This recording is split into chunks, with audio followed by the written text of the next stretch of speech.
This is the story of Squadron 42, the cinematic, single-player campaign of Star Citizen.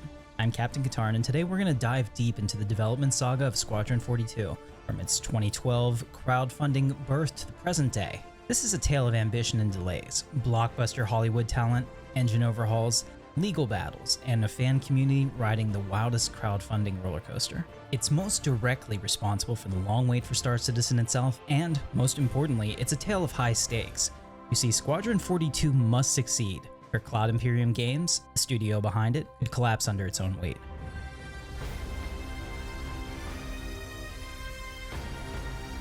Our story begins in October 2012, when industry veteran Chris Roberts of Wing Commander fame announced Star Citizen and its single-player campaign Squadron 42 to the world. The project's Kickstarter was wildly successful, pulling in over $2 million from backers in late 2012. This was just the start. CIG continued raising money on their own website, shattering crowdfunding records year after year. Early on, Roberts pitched Squadron 42 as essentially a story-driven military campaign within Star Citizen, a spiritual successor to his Wing Commander series that would also serve as a training ground for the MMO's pilots. Backers were promised an experience that melded cinematic narrative with the sandbox of space sim gameplay. For perspective, let's look at the original pitch in Chris Roberts' own words specifically for Squadron 42. So Squadron 42 is the sort of single player experience where you are getting missions. You're in the military, so it's not that open world because you're going to be going AWOL if you decide you want to go off to some other planet. So the idea of it is you serve a campaign, you fly missions, it's branching just like Wing Commander was, and you have exactly that Wing Commander experience. CIG originally targeted 2014 for a feature-complete launch of Star Citizen with Squadron 42 included. Yes, you heard that right. Back in 2012, they thought we'd be playing this game by 2014. The Kickstarter page even listed November 2014 as an estimated delivery. Of course, that did not happen. As hype and funding grew exponentially, so did the project's scope. With the unprecedented crowdfunding success, CIG was flush with cash, and by 2013, Roberts began expanding his ambitions for Star Citizen. Better graphics, more ships, deeper gameplay systems, and critically, a standalone Squadron 42 campaign worthy of a modern AAA title. What started as a modest division by 2012 standards had by mid-decade transformed into an unprecedented behemoth of a game. Chris Roberts now had over $127 million raised by late 2016 and was determined to do it right, no matter how long it took. Squadron 42 was evolving from a simple intro mission into Star Citizen into a full-blown standalone adventure that could hold its own weight against any modern single-player epic. And to make it truly top tier, CIG started pulling in some major firepower, not just in technology, but in talent.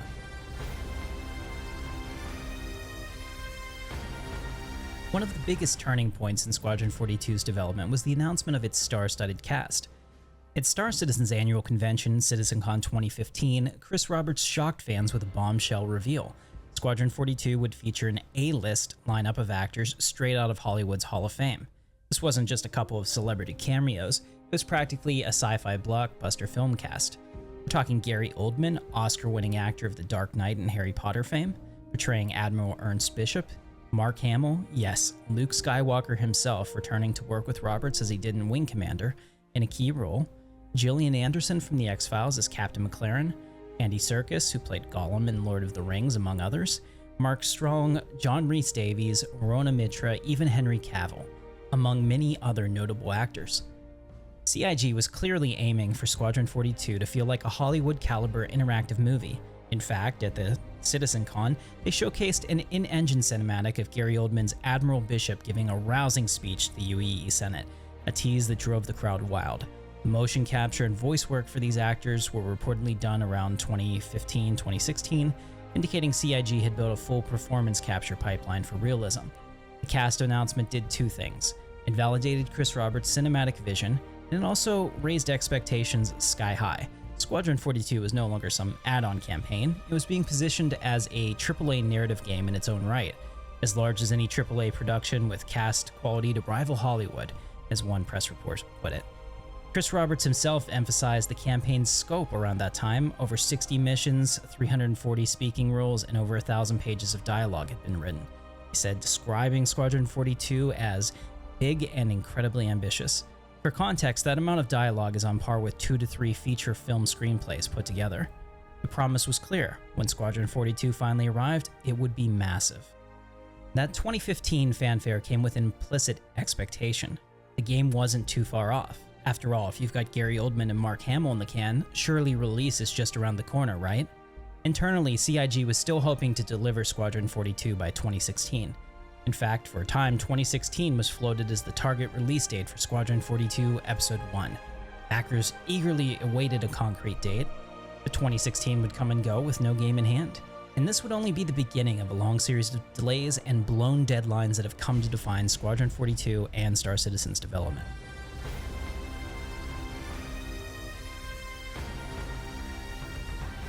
As 2015 rolled into 2016, cracks began to show in CIG's optimistic timelines. Publicly, the studio remained upbeat. They were building new tech, expanding offices, hiring talent like crazy. CIG grew to hundreds of employees across Los Angeles, Austin, Frankfurt, and Wilmslow in the UK. But the schedule was slipping. By late 2015, some backers and observers were openly worrying that Star Citizen had become vaporware. Mainstream gaming media, which had initially lauded Star Citizen's record-breaking crowdfunding, started to change their tone to skepticism and even hostility. The latter half of 2015 saw a firestorm of controversy. It started with a vocal detractor, an indie game developer that I've chosen not to name, who in July 2015 wrote a scathing blog claiming Star Citizen was doomed and could never be completed as pitched. This poured gasoline on the growing doubts. Then in October 2015, The Escapist, a game news outlet, published a pair of explosive articles alleging all manner of dysfunction at CIG. Citing anonymous current and former employees, The Escapist article painted a picture of Star Citizen as a project in crisis, claiming mismanagement, toxic workplace issues, wasted funds, and even darker claims that I won't repeat for legal reasons. Roberts was furious. He fired back with an open letter on the official site, calling The Escapist story a hit piece and the accusations baseless. CIG's lawyers jumped in as well. Cloud Imperium formally threatened legal action against The Escapist publisher for defamation, demanding a retraction and apology. The situation escalated to a very public war of words. The Escapist initially doubled down, standing by its reporting and sources, but behind the scenes, the seriousness of CIG's legal threat was clear. By March 2017, the dispute was quietly settled out of court. Both sides agreed to delete their public comments about each other, and The Escapist effectively backed off. The magazine even removed the offending articles, and years later, under new management, The Escapist editor-in-chief posted that they wish each other well. In other words, CIG got a retraction it wanted. It was a rare instance of a gaming outlet essentially conceding after a legal skirmish, but it underscored how Roberts would go so far to protect his project's reputation. This whole episode exemplified a broader theme: mainstream media's bias, or at least skepticism, towards Star Citizen and CIG. Whether driven by genuine concern or the allure of a juicy story, big outlets often took a harsh tone. Kotaku UK ran a 5-part investigative series in September 2016 digging into every controversy, from feature creep to that personal feud between that indie developer and Chris Roberts. Around the same time, other media piled on. Wired famously gave Star Citizen the dubious honor of Vaporware of the Year for 2016, and MMO blog Massively OP declared it the most likely to flop 2 years running. A Polygon op-ed in 2016 quipped that Star Citizen writ large was a hope wrapped inside a dream, buried inside a few layers of controversy. In short, a narrative had formed in the gaming press. Star Citizen, and by extension Squadron 42, was an overpromised, maybe impossible venture, perhaps even a scam. Every delay that was seized upon as evidence, IGN, GameSpot, PC Gamer, you name it. They all ran headlines every year like Star Citizen single player delayed yet again. No release in sight. It often felt like the mainstream gaming media wanted to believe CIG couldn't pull it off. All the while, genuine fans of the project grew increasingly defensive and distrustful of the press. After the Escapist saga, many backers saw media critiques as either uninformed or even malicious. And to be fair, some of those articles contained inaccuracies and unverified claims. This adversarial dynamic between CIG and the press persisted for years. It's an important context for our story because it influenced how information came out. CIG became more guarded and more community-focused, preferring to show progress directly to backers rather than invite more hit pieces. And subsequently, they stopped going to trade shows like Gamescom instead of focusing on their own events. Speaking of progress, where was Squadron 42 by late 2016? Well, it had missed the 2016 launch window. At CitizenCon in October 2016, Chris Roberts finally acknowledged what fans feared. As much as we wanted Squadron 42 out in 2016, it's not going to be this year, he admitted. The game simply wasn't ready. They had even planned to show a live gameplay demo of a Squadron 42 mission at that event, but had to pull it at last minute because it wasn't up to snuff. A bit of a bummer, as Chris said on stage. Instead, Roberts delivered a lengthy explanation. The campaign's scope had significantly grown since 2012, and CIG was committed to not rushing it out unfinished. Thanks to crowdfunding, he argued, he didn't have a publisher's deadline forcing them to ship for a holiday. We want to do it right. If we're with a typical publisher, they say you've got to make the Christmas window. But you, as the backers, enable us to do it right, Roberts told the fans. This was a new mantra, quality over deadlines. Squadron 42 would come when it's done. Little did we know that phase would become the refrain for many years to follow. So by the end of 2016, what do we have? A lot of promise, a lot of hype fueled by that amazing cast and cinematic teases, but also mounting delays and external pressure. The game had missed one major target and was essentially delayed indefinitely until further notice. Internally, CIG likely hoped for maybe a 2017 or 2018 launch day for Squadron 42, but they were careful not to give a firm date to the public after the 2016 slip. And, if the production challenges weren't enough, CIG was about to wrestle a major technical pivot, an engine overhaul, and a lawsuit from the very company that built their game engine.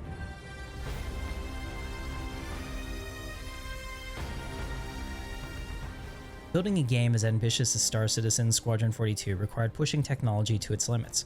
Back in 2012, CIG had chosen Crytek's CryEngine as the foundation for their development. It was known for cutting-edge graphics at the time, but by 2015-2016, Crytek, the company, was struggling financially and CryEngine support was uncertain.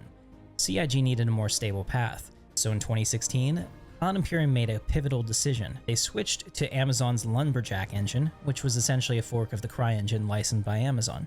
Lumberyard gave CIG the rights to continuously evolve the engine on their own terms, with Amazon's blessing, and importantly, it removed some of the restrictions that Crytek's license had imposed on modifications. CIG even calls their heavily modified engine Star Engine now. However, this move triggered a new legal headache. Crytek wasn't happy to see their former poster child slip away. In December 2017, Crytek filed a lawsuit against CIG, alleging breach of contract and copyright infringement. Claims were multifold. Crytek argued that CIG had agreed to use CryEngine exclusively, but then mitigated to Lumberyard, that CIG was effectively using the engine for two games, Star Citizen and Squadron 42, when the contract had only licensed one, and that CIG hadn't upheld terms about sharing code improvements, etc. In short, it got messy. CIG shot back that the lawsuit was meritless and that they had licensed Lumberyard properly, which interestingly included rights to use CryEngine code as part of Amazon's deal. For a couple of years, this legal battle loomed in the background of development. It likely didn't affect day-to-day dev work too much, but it was a potential financial and PR risk. By early 2020, the fight fizzled out. Crytek moved to dismiss the lawsuit after lengthy proceedings, and the parties reached an undisclosed settlement. In fact, in CIG's 2021 financial reports revealed they paid for a fresh CryEngine license in 2020 as part of the settlement. Essentially, CIG paid Crytek to put the issue to bed and ensure that they're in the clear. So by 2020, the engine saga was resolved, allowing CIG to continue building on their custom Star Engine Lumberyard basis without that cloud overhead. Meanwhile, the tech transition itself, moving to Lumberyard in 2016, did have an impact. It consumed engineering resources and caused some delays as systems were refactored. In Squadron 42's context, the engine change was meant to ensure the game could achieve the fidelity and scale promised. CIG was essentially future-proofing their tech, even if it meant short-term pain for long-term gain. In the grand scheme, it was probably a necessary move, but it was yet another factor pushing Squadron 42's release further out. By the end of 2017, fans finally got something tangible to chew on, an actual gameplay demo of Squadron 42. In late 2017, CIG premiered a 1-hour vertical slice of the game, a curated demo segment showing a mix of gameplay elements. This vertical slice took the players through waking up on an Idris capital ship, the UES Stanton, walking around the ship, talking to crew, showing off detailed characters like Mark Hamill's character, Lieutenant Commander Steve Old Man Colton, and then embarking on a mission involving a space battle in first-person EVA to investigate a destroyed spaceship. It was an impressive showcase for 2017 standards. The graphics were stunning, the dialogue and acting were on display, and it truly looked like the immersive single-player space epic we'd been promised. The community response was positive. Finally, we're seeing what we're getting. There were cinematics, FPS gunplay, zero-G traversal, the works. It was proof that yes, Squadron 42 was real and not just vapor, but it was clearly also a work in progress. CIG labeled it as pre-alpha footage in the video itself. Importantly, that 2017 vertical slice also drove home how ambitious Squadron 42 was. Not many games attempt to seamlessly blend space combat, on-foot FPS, cinematic storytelling, and big open environments all in one package. It was like somebody decided to combine Wing Commander, Halo, and Mass Effect into a single experience. That level of ambition is a double-edged sword. It certainly makes the fans excited, but it also adds time to the project. Executing that at a high quality is no small feat. By 2018-2019, backers were getting antsy for a release date. CIG, now flush with over $200 million in funding, cautiously started talking timeframes again. They published public roadmaps for Star Citizen's alpha updates, and for a while, even a roadmap for Squadron 42. In late 2018, the official roadmap targeted a Squadron 42 beta by Q2 2020. This implied a likely late 2020 release, since typically a few months of beta would precede launch. For the first time in a while, there was a real concrete timeline to hang hopes on. Chris Roberts also took on some outside investment around this time. In 2018, billionaire Clive Cowder's family invested $46 million for a 10% stake in CIG as reported by Forbes. This valued the company at nearly $500 million and indicated additional pressure to deliver a product in the not-too-distant future, because investors eventually want returns. In fact, those investors had clauses allowing them to demand their money back with interest if certain dates passed without a commercial release. Windows in 2024, 2025, etc., potentially exposing CIG to roughly $130 million liability if Squadron 42 doesn't materialize. The clock was ticking from multiple angles. Despite the roadmap optimism, 2019 brought yet another schedule slip. By August 2019, CIG pushed the Squadron 42 beta target from Q2 2020 to Q3 2020, citing the need for a few more months of polish. At this point, most backers took it in stride. What was a few more months after years? But worse news came in 2020. As the Q3 2020 beta window approached, it became obvious they weren't going to hit it. In October 2020, Chris Roberts finally scrubbed the roadmap dates entirely. He admitted the beta's been once again delayed, and that Squadron 42 would simply be done when it's done. Roberts posted a candid letter explaining that he would not release the game just to meet a date, and that it needed to meet his high standards before it goes out. Squadron 42 will be done when it's done, and will not be released just to make a date. I'm not willing to compromise making a game I believe in with all my heart and soul, he wrote. As frustrating as that was to fans, many appreciated the honesty. But now, when it's done, trademark, had essentially become the game's unofficial slogan, drawing cheeky comparisons to Duke Nukem Forever, another famously delayed game that used the same mantra. What Roberts also did in late 2020 was recalibrate how CIG communicated Squadron 42's progress. They stopped giving public ETAs and even pulled the detailed Squadron 42 roadmap from their website in 2021, because sharing target dates that kept moving was only causing grief. Instead, they opted for occasional progress updates through more controlled channels like monthly reports. There was even an attempt at a quarterly video series called The Briefing Room in 2020, intended to show Squadron 42 development snippets. CIG launched one episode of The Briefing Room and then quickly canceled it after that single episode, effectively going radio silent on Squadron 42 news. The reason? According to CIG, they felt it wasn't meeting their standard and that showing unfinished content may do more harm than good in hyping the game prematurely. To the community, the message was clear: Squadron 42 had gone dark. From 2021 onwards, CIG largely stopped showing Squadron 42 footage publicly, focusing all public communications on Star Citizen's persistent universe instead. Squadron 42 became a black box, being feverishly worked on behind the scenes, but hush-hush to outsiders until it was truly ready.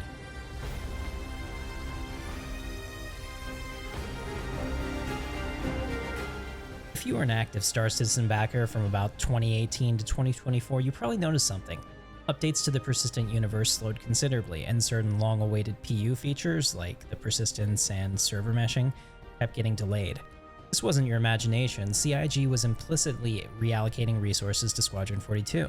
Essentially, by the early 2020s, finishing Squadron 42 became the top priority for the company. After all, they needed that game out to prove the project's viability, and, pragmatically, to sell a product on the market and bring revenue beyond just crowdfunding. Chris Roberts himself moved to the UK to be on site with the Squadron 42 team at the new Manchester studio. Eventually, staff and even senior leadership within the company that couldn't make the same move parted ways with CIG. Multiple dev teams that had been building tech for the MMO shifted focus to Squadron first, the idea being that many features, AI improvements, flight model tuning, etc., would be developed within Squadron 42's tighter single-player environment and later ported into the MMO. It was a sensible strategy, but it also meant the PU players would feel the lack of updates without the full transparency behind the slowdown. Through 2021 and 2022, CIG kept mum publicly, but leaks and rumors suggested that Squadron 42 was approaching completion. Then, in October 2023, at long last, CIG made a big announcement. Squadron 42 is feature complete. This announcement came during CitizenCon 2023, and it was news the backers had waited to hear for years. Feature complete meant that the game features, content, and chapters were implemented from start to finish, that the game was playable as a whole. The team moved fully into polishing and optimization. Chris Roberts celebrated this milestone but shied away from giving a release date still. Many fans and gaming press optimistically assumed a feature-complete game might hit beta soon and potentially launch within a year. However, CIG was quick to temper those expectations. As Roberts explained, feature complete doesn't mean ready to ship. There could be a lengthy polishing phase, and boy would there be. In fact, a year after the announcement at CitizenCon 2024, CIG finally unveiled the first hour of Squadron 42 gameplay to the public. And along with that showcase, Chris Roberts provided a release window. Squadron 42 will launch in 2026. That's right, 2026, meaning 3 years of polish after hitting feature complete. Roberts said on stage with a playable demo that actually crashed a couple of times live, proving it was real. Both the team and I are confident of giving you this game in 2026. Obviously, you can see it's not going to be tomorrow, because you saw a few crashes there, he half-joked. He emphasized they have about 30 to 40 hours of gameplay in the campaign and needed time to get it all to AAA quality. This reveal was a huge moment. On one hand, disappointment because 2026 is later than many hoped, and it will mark roughly 11 years since the original 2015 Squadron 42 target. On the other hand, the fact that CIG was confident enough to show an hour of the game with polished cutscenes and action, and put a date on it gave renewed hope. It was like the second coming of Squadron 42's marketing push, making headlines instead of hiding in the shadows. And the media did indeed cover it widely. IGN, PC Gamer, Ars Technica all ran pieces on Squadron 42 targeting 2026 release. Some couldn't resist noting the absurd timeline. Ars Technica's headline rightly noted the game was originally planned for 2015 and now aiming for 2026, an 11-year slip.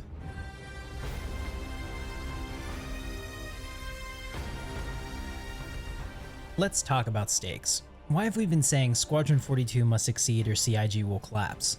The simple answer? Money and trust. Cloud Imperium Games has been funded almost entirely by the goodwill and wallets of its community for over a decade, plus a couple private investors. As of 2025, they've raised an eye-watering $800+ million in crowdfunding and pre-sales, an unprecedented figure in gaming. Combining their private investment, it's over $1 billion. Only GTA 6 can claim similar development timeline and budget. They've built a massive company with multiple studios and presumably very high burn rates, tens of millions of dollars per year in development costs. Yet, here in 2025, they still have not released a product. Star Citizen's alpha is playable and, in my opinion, quite enjoyable at the moment. There's a video link below, but it's not a release game. It's an ongoing test alpha that consumes money rather than earns it in a traditional sense. So far, new money has come from selling virtual ships and assets to existing and growing fan base. That can't go on forever. Eventually, you need new revenue. Squadron 42 is CIG's ticket to sustainability. It's a product they can put on the market, possibly on Steam or Epic Games, sell not just to backers, but to a general audience of gamers who might love a single-player space epic with Mark Hamill and Gary Oldman. If it's a hit, it could bring in a huge influx of cash, think millions of units sold, and equally important, prove to the world that CIG can deliver a gaming experience on this scale. A successful Squadron 42 would likely silence many critics, or at least shift the narrative from vaporware scam to late but ultimately delivered. It would also give CIG the leverage to possibly seek more investment, ensuring that the persistent universe has funding to reach completion. There will be new next-gen consoles in 2027, and it seems likely that Squadron 42 will be ported to console if the latest job postings requesting artists with current and next-generation console experience are any indication. It allows CIG to expand from PC only to a much larger market, again increasing potential revenue. On the flip side, if Squadron 42 were to fail, it could be catastrophic. Failure here could mean a few things: the game not living up to expectations critically and selling poorly. Let's imagine if it comes out and the reviews pan it as a mediocre game after all this time. That would be devastating for CIG's reputation. It could stall sales, dry up ship purchase revenues, since faith in the project would be shaken, and scare away potential investors. Remember, those private investors with put options? If 2026 arrives and still no Squadron 42 in sight, or it releases and flops, those investors could invoke clauses to reclaim that $130 million. Does CIG have that cash to spare? Unlikely. That could bankrupt the company or force desperate moves. Even absent the investor issue, the community itself might revolt if Squadron 42 disappoints after a decade of waiting. It would erode that trust that fuels an ongoing crowdfunding. In essence, Squadron 42 is Cloud Imperium's point of no return. They've sunk an enormous amount of time, money, and goodwill into this. Chris Roberts has often said that crowdfunding model gave him freedom to not compromise, and he's used that freedom to the fullest, taking extra years to chase the quality he envisions. But the bill for that freedom will come due. The mainstream gaming industry is watching 2026 with curiosity. Will CIG finally deliver something that justifies the hype and budget? As PC Gamer dryly noted, they can't keep getting away with this, a tongue-in-cheek reference to Star Citizen raising over $800 million and still being in alpha. Even some analysts commented that if big games like GTA 6 shift dates, companies betting on timing could tank, drawing parallels to Star Citizen's endless delay and narrow release window. Cloud Imperium needs a win, a big one, and Squadron 42 is positioned to be that win if done right. It has all the ingredients: a beloved genre, space opera, a superstar cast, cutting-edge visuals, and all the allure of being the first chapter of the Star Citizen saga. Chris Roberts has compared his plans to the MCU in terms of building a universe. Squadron 42's storyline will presumably continue further in sequels. He originally envisioned a trilogy of Squadron 42 episodes, but none of that can happen if the first game doesn't land successfully. It's worth noting that CIG's focus on Squadron 42 has had a real tangible cost to backers. The persistent universe, while steadily improving in 2025, video link below, has not grown as fast as some backers hoped, and that delay has become the punchline of Star Citizen. It's rarely mentioned in press articles and the discussion of the game that Squadron 42 has sucked a vast number of resources from the project. Certain features or content drops have been delayed because the teams were needed to get Squadron 42 to the finish line. The hope among Star Citizen diehards is that once Squadron 42 is out, all of CIG's talent can 100% refocus on the persistent universe, which could then evolve from an alpha to a complete MMO much faster. In other words, they see Squadron 42 as a necessary sacrifice, a short-term diversion that, if successful, will turbocharge the MMO forward. I've tried to frame this as a factual-based presentation without injecting my own opinion until now. I don't believe it's launching into a level playing field, so it'll need to be exceptional. GTA 6 looms large in 2026. The mainstream media, and plenty of naysayers, have long predicted disaster. I've pointed out in other videos, I don't believe the gaming press can be objective when it comes to this company and this game. Negative headlines fuel revenue and engagement in a big way. But here's the thing, if Squadron 42 comes out and it's excellent in a way that can't be spun, the narrative flips overnight. CIG goes from being the butt of the joke to the comeback kid, the studio that took its time and delivered a classic. All of the drama to get here will look downright silly in hindsight if players are raving about the game in a couple of years. I suspect more than a few outlets might have to eat crow if Squadron 42 is a hit. Even some of the harshest critics will have to acknowledge the accomplishment, likely with backhanded compliments. On the other hand, if Squadron 42 were to flop or to continue languishing, it would vindicate every skeptic and likely mark the end of Star Citizen as we know it. The house the crowdfunding built would start to crumble. Cloud Imperium would face insolvency or be forced to drastically downsize, leaving the persistent universe incomplete. A true worst-case scenario after all these years. That's why I say succeed or collapse. There's no middle ground left, it's all on the line. And the reality is, I'm rooting for it to succeed. I'm a backer and a dreamer, and I admit that. But I want it to succeed not just because we all want to finally play this thing, because it would be one hell of a story. The redemption arc to cap off this decades-long adventure. If you made it to the end, I really want to thank you. I tried to present this in the most fair way possible, being as critical as I can without being too negative and without being too positive. There are good and bad on both sides, so please like the video, subscribe to the channel. I've been doing and plan to do tons more Star Citizen content in the future, so I hope to see you in the verse. Thanks for watching.